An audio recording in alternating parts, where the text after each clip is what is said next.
मुश्किल ये हो जाती है कि युद्ध के निर्णय तो राष्ट्रपति लेते हैं, जो युद्ध है वो सेनाएं लड़ती हैं, लेकिन जो सबसे बड़े भोगी होते हैं वो आम जनता होती है। और इसीलिए 1 साल बीतने के बाद आगे क्या? जनरल कुलकर्णी, हमने बहुत चर्चा पिछले 1 साल में की है युद्ध की परिस्थितियों को लेकर, जिसे आज भी रूस वही स्पेशल मिलिट्री ऑपरेशंस कहता है। एक सरकारी आवाज रूस की सुनकर क्या आप कुछ अंदाजा लगा पा रहे हैं कि क्या होगा? श्वेता, अगर हम कहें कि 1 साल हो गया है, कईयों ने जब शुरुआत हुई तो लगा सबको कि हफ्ते भर में शायद ये स्पेशल मिलिट्री ऑपरेशन समाप्त हो जाएगा, लेकिन 1 हफ्ता तो क्या 1 साल, we are celebrating the first anniversary.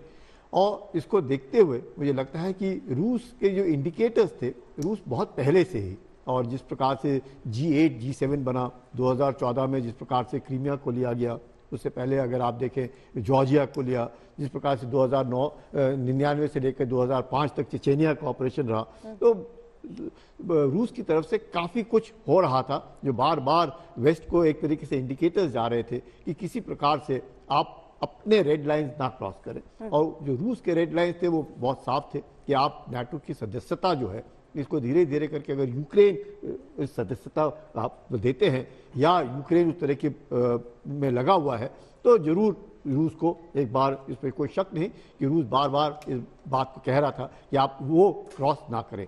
लेकिन जिस प्रकार से अगर आप देखें मोबिलाइजेशन भी जिस प्रकार से रूस ने किया, मोबिलाइजेशन आप देखिएगा कि रूस अभी नहीं, फरवरी 24 2022 में तो स्पेशल मिलिट्री ऑपरेशन शुरू हुआ। मोबिलाइजेशन तो बहुत पहले हुआ, अमेरिका ने बहुत पहले से आगाह किया कि रूस हमला करेगा, इसमें भी कोई शक नहीं। रूस को भी लग रहा था कि शायद वो कर पाए, लेकिन अगर आप देखें 2014 के बाद जिस प्रकार से डॉनबास रीजन में भी, और रूस जो है, मैं कहूंगा कि लगातार वर्चुअल स्ट्रीट फाइटिंग पर रूस जो सक्सेस चाहता था डोनबास में, वो रूस को नहीं मिल रही थी। वो भी एक बड़ी बात है। लेकिन मुझे नहीं लगता है कि रूस जो है अब जिस प्रकार से, चाहे वो डोनबास का रीजन हो, जापोरिजिया हो, खेरसोन हो, अब वो खार्किव, सूमी, ओडेसा हुआ, क्रीमिया हुआ, इनके ऊपर रूस कब्जा जरूर करेगा, क्योंकि वही एक ऐसे रीजन्स हैं जिसके जहाँ पे रूसी भाषा के लोग जो है वो काफी मात्रा में रहते हैं, जिनका जिक्र अभय जी भी कर रहे थे कि इतने दिनों में किसी ने ये आवाज नहीं उठाई कि जो रूसी भाषा में बोलते हैं उनके साथ किस तरह का व्यवहार किया जा रहा है। लेकिन ये चीजें पुरानी हो गई, क्योंकि सीधी सी बात है जनरल शर्मा कि इसमें हमें यह भी देखना होगा कि अब जिस कारण से भी शुरू हुआ, युद्ध शुरू हुआ और किसी कारण से भी खत्म नहीं हो रहा है। अगर हम इस चीज में एक संकेत माने कि जिन इलाकों को रूस लेना चाहता है, मैं कोट करूंगी उनको, वो ले चुके हैं।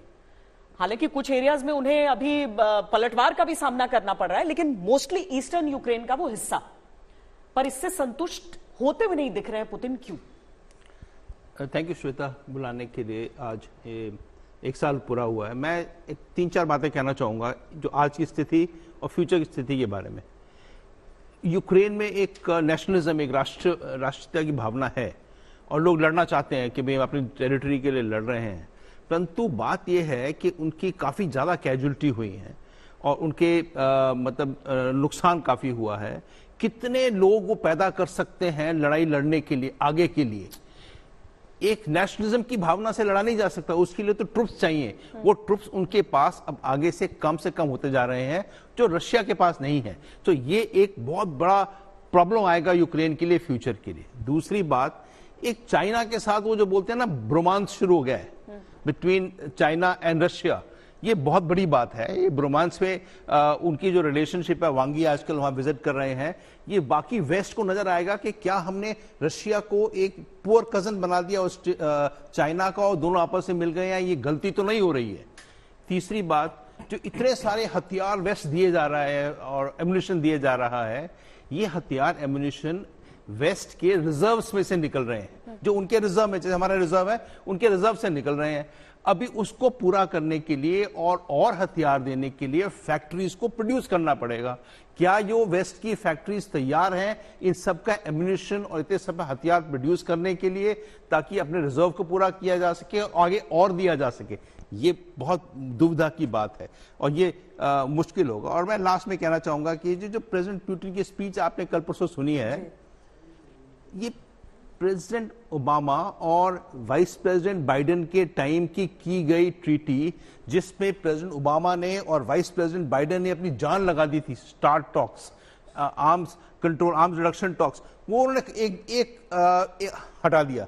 इसको हटाने से पूरा जो एक दारोमदार था, लिमिटेशन, आर्म्स लिमिटेशन टॉक्स था, खत्म हो गया।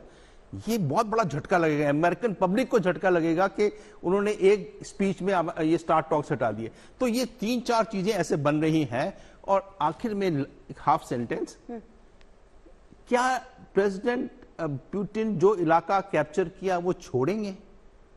नहीं छोड़ेंगे, मेरे विचार से वो नहीं छोड़ेंगे। ना डॉनबास तो 2014 से लड़ाई हो रही है, वो डॉनबास छोड़ेंगे नहीं। क्राइमिया तो उन्होंने बोला है, क्रुश्चेव ने 1954 में दिया था, वो तो वो हमारा ही इलाका है, हमने दिया था, हमने वापस ले लिया, तो छोड़ने वाले तो है नहीं। सो मेरे को लग रहा है कि एक टाइम आ रहा है कि इसके आगे ज्यादा पुश नहीं किया जा सकता लड़ाई को।